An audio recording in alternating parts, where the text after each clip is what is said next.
Gracias por continuar en Observatorio aquí en TV UNAM. Estamos en la ciudad de Los Ángeles conversando con el cónsul general de nuestro país en esta ciudad, el cónsul David Figueroa. Cónsul, 52 millones de hispanos en Estados Unidos, 32, 33 millones de mexicanos, de ellos casi 12 nacidos en nuestro país que han venido a esta nación. Son grandes números que hacen ineludible atender a esta población desde el punto de vista político. ¿Cómo están influyendo esta presencia en las definiciones de la política norteamericana? Aquí en la ciudad de Los Ángeles, Villarraigosa es un buen ejemplo del peso que va teniendo la comunidad hispana. Bueno, en esto creo que algo muy relevante es cómo el cambio demográfico que está sucediendo en Estados Unidos es una realidad, ¿no? Antes se mencionaba mucho, pero no había datos tan contundentes como los que acabas de enumerar. 52 millones de latinos en un país de 300 millones, 33 de origen mexicano, pues eso es sin duda un cambio demográfico muy significativo que incluso se estima que en el 2050 exista un punto de quiebre en términos del crecimiento de la población hispana, es decir, un poder muchísimo más amplio, más grande. Se estima incluso, fíjate, antes de entrar al tema de la incidencia política, que 1.3 trillones de dólares es el poder adquisitivo de la comunidad hispana en Estados Unidos. Así es que en ese sentido, pues bueno, por donde se le vea... La demografía y la economía. Así es economía, es demografía y es evidentemente un impacto, desde luego, en el ámbito político. Cada día vemos con mayor satisfacción el arribo y la llegada de hispanos a posiciones de poder. Mencionas a Villarraigosa, hay hoy en día un grupo de congresistas federales de aquí, de California, que son jóvenes de origen mexicano, que sus padres llegaron a este país y que bueno, hoy en día ellos nacieron acá y hoy en día están ocupando posiciones claves, senadores incluso a nivel federal. En el sistema de justicia. En el sistema de justicia, por supuesto. Es decir, vemos a la comunidad hispana, a la comunidad latina o a la comunidad mexicana específicamente en posiciones importantes de poder. Posiblemente ocuparíamos todavía tener más. Eso implica que el área de educación es un tema, pero ya lo abordaremos ahorita, es una avenida también muy importante, el área educativa, cómo poder empoderar a nuestra comunidad mediante el área de la educación. Entonces, en este sentido, sí hay cada día un mayor peso. Por ejemplo, las campañas que actualmente se están corriendo aquí en Los Ángeles, tú ves los anuncios y los candidatos están hablando español. Entonces eso es extraordinario. Antes era impensable que un candidato a alcalde tendría que hablar español para poder conquistar o para poder ganar una elección. Bueno, pues hoy en día, digamos, aquí en Los Ángeles es un requisito poder hablar español para poder, digamos, tener ese nicho estratégico del voto latino, del voto hispano. Así es que en ese sentido vemos cómo ese cambio demográfico está teniendo un cambio también en la forma de hacer política y que, bueno, ese peso que está teniendo nuestra comunidad cada día es más notorio. ¿Y los niveles de participación de la comunidad hispana y en particular mexicana en los procesos políticos? ¿Cómo? Aún es bajo. Incluso creo que uno de los grandes retos que se tiene es cómo lograr que la comunidad se involucre más en los procesos electorales. Y en este sentido, creo que uno de los retos que existen es generar esa concientización del poder que se tiene con el voto. Por ejemplo, hay muchos connacionales que llegan y dicen, bueno, yo simplemente con tener mi residencia permanente es suficiente. No doy el paso a la ciudadanía, que es lo que ya te otorga la facultad para poder votar. Dicen, pues, al final de cuentas, la residencia permanente, pues ya tengo un estatus permanente, por consiguiente, pues estoy, digamos, bien, ¿no? Entonces, en ese sentido, creo que uno de los grandes retos que tiene la comunidad, o tenemos como comunidad hispana, es dar el paso al tema de la ciudadanía que te permita y te abra la oportunidad de poder expresar tu voto.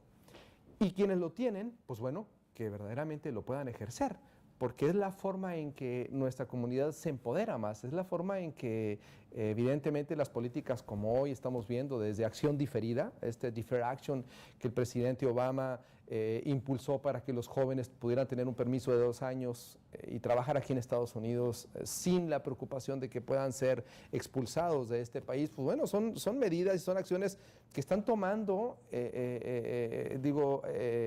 son reflejo de ese peso que cada día nuestra comunidad está teniendo acá en la Unión Americana. Permítame ahora preguntarle sobre la política mexicana y sobre la participación. Hubo mucha expectativa en su momento cuando se aprobó el voto de los mexicanos en el extranjero. Se hablaban de grandes números, 4 millones de potenciales electores que incluso podrían, desde los Estados Unidos en particular, definir algún resultado en la elección presidencial. Tenemos ya 2 experiencias, 2006 y 2012, con unos niveles de participación pues realmente marginales, testimoniales, diríamos, a unas decenas de miles de votos nada más. ¿Cuál es su valoración? ¿Por qué no están votando los mexicanos en las elecciones presidenciales desde aquí, desde Estados Unidos? Ese es un tema interesante y creo que hay 2 factores que inhiben la participación de nuestra comunidad. El primer factor es que pues no hay campaña aquí. Es decir, los candidatos no pueden venir a hacer campaña acá, están prohibidos, están limitados por ley. Por consiguiente, si la comunidad no tiene acceso a conocer las plataformas políticas o los candidatos, pues la verdad es que eso realmente creo que no motiva a la comunidad. Y el segundo factor que inhibe es que aún seguimos siendo todavía muy rigurosos en el tema del proceso para poder votar. Si bien es cierto, se facilitó, del 2006 al 2012 se dio un paso, creo, significativo de más sencillo, ya no tienes que pagar para mandar el voto vía postal, hoy es gratuito, pero tienes que llenar una serie de formularios, sacar copias a tu credencial de elector, etcétera. Son factores que creo que son todavía muy burocráticos y que inhiben la participación de nuestra comunidad. La desconfianza en nuestros procesos electorales allá en México le ha puesto tantos candados que puede acabar inhibiendo. Sin duda, esa es la realidad. O sea, partimos siempre de la desconfianza. Y cuando se parte de la desconfianza, pues evidentemente eso hace que tengamos duda de todo y eso hace que nos convirtamos en un proceso que pueda ser muy sencillo, muy práctico, en hacerlo burocrático. Y esa es la realidad de lo que está sucediendo. Si verdaderamente queremos que el voto en el exterior funcione, se tiene que transitar un mecanismo mucho más rápido, mucho más amigable, digamos, hacia el votante y también modificaciones que pudieran permitir a que exista que los candidatos o las plataformas políticas se puedan conocer correctamente en este país. Pero si no hay algo que te motive y además si le sumas es burocrático, pues la verdad es que los resultados hablan por sí solos.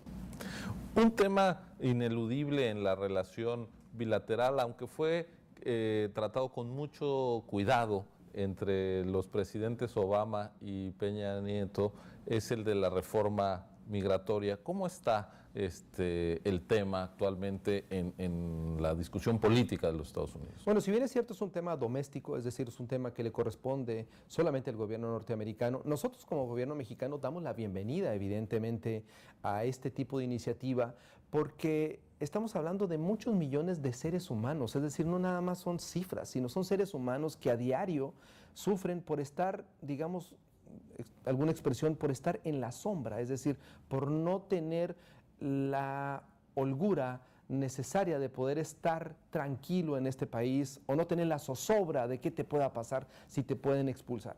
Por ejemplo, California es un estado amigable, digamos, al tema migratorio, muy amigable, contrario a otros estados que lamentablemente son hostiles para nuestra comunidad.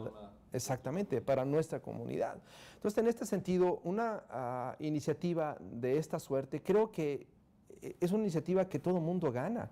Gana Estados Unidos, gana la economía norteamericana. Hay estudios que reflejan con toda claridad ese gran impulso económico que se le daría cuando estas personas puedan desarrollar sus habilidades de una manera mucho más, digamos, confiable, porque ahorita muchos trabajan y se ocupan solamente ciertas habilidades de ellos porque no están documentados. Pero cuando estén documentados, esto libera, digamos, sales de las sombras y esto le da rostro a estas personas, les da confianza y se desarrollan de una manera mucho más eficiente. Hace poco escuché la expresión de un empresario en Washington y decía él: Yo tengo actualmente 2 restaurantes. Si la reforma migratoria se desarrolla, yo en automático puedo tener hasta 10, 11 restaurantes, porque eso va a implicar que voy a tener personas bien calificadas, como son los mexicanos en el tema del aspecto culinario, y puedo desarrollar inmediatamente 11 restaurantes, que hoy no lo puedo hacer porque no tengo gente donde conseguir, ¿sí? Entonces, esto lo planteo simplemente porque son ejemplos muy claros de cómo esto beneficiaría al desarrollo económico norteamericano, y también va a beneficiar pues, a un gran número, cerca de 11 millones de seres humanos que hoy en día viven en las sombras, y que va a ayudar también en este caso al desarrollo económico pues, de los países de origen de estas personas, en este caso México. Muy bien, yo quisiera que fuéramos al tema educativo, ya lo subrayó usted, y fue puesto sobre la mesa en la reciente reunión entre los presidentes de México y Estados Unidos. Vamos a hacer una pausa y regresamos con el cónsul general de México en Los Ángeles, quien nos recibe en su oficina del consulado en esta ciudad de California. Quédese con nosotros, ya regresamos.